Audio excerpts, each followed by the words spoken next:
Bruno Jeudi est avec nous en duplex depuis Paris. Vous êtes le rédacteur en chef du JDD, le journal du dimanche. Première question d'abord sur l'aspect politique et diplomatique de cette affaire. Est-ce une humiliation pour la France en particulier et la politique française en général ?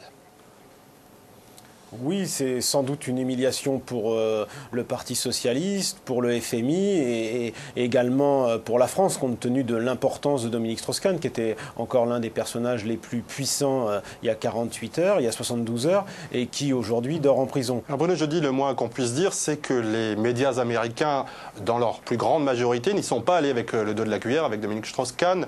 Beaucoup d'entre eux le considèrent déjà comme coupable, alors qu'il bénéficie encore de la présomption d'innocence. C'est vrai que c'est assez choquant pour nous, Français, qui sommes assez attachés à la présomption d'innocence et qui avons un système totalement différent sur le plan judiciaire. Le système américain est un système très rapide avec une procédure accusatoire qui, comme ça, met en scène de manière très spectaculaire le prévenu, quasi transformé en coupable, avec des images menottées et même des images à l'intérieur du tribunal, ce qui est parfaitement interdit en France. En tous les cas, en France, une loi, la loi Guigou, qui a été votée d'ailleurs par la socialiste Elisabeth Guigou, qui a été lancée par la socialiste Elisabeth Guigou, interdit les photographies de prévenus menottés. Donc c'est vrai que c'est un système qui peut choquer les Français, mais qui en même temps protège la victime. Effectivement, on voit aussi qu'aux États-Unis, qu'on soit puissant ou une femme de chambre, on traite j'allais dire, sur un même pied les deux versions. On peut se demander si en France ça aurait été le cas dans le même contexte, c'est pas certain. Alors justement, je voudrais qu'on reste sur le volet médiatique et faire un parallèle avec la France, puisque certains journaux américains reprochent à des titres français de faire preuve de complaisance dans cette affaire. Qu'en pensez-vous, vous qui êtes rédacteur en chef du JDD ?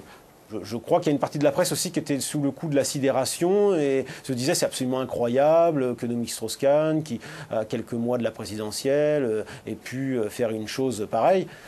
Bon, le fait est qu'on est passé de DSK arrêtés à DSK inculpés, puis DSK menottés et DSK incarcérés. Donc le dossier semble très très lourd si on en croit la police américaine. Maintenant, il faut attendre la version de Dominique Strauss-Kahn. C'est sans doute ça qui fait que le décalage dans le temps des versions fait qu'en France, il y a une partie de la presse qui sans doute a traité l'affaire de manière très prudente, voire complètement un peu en retrait, protégeant peut-être pour certains Dominique Strauss-Kahn.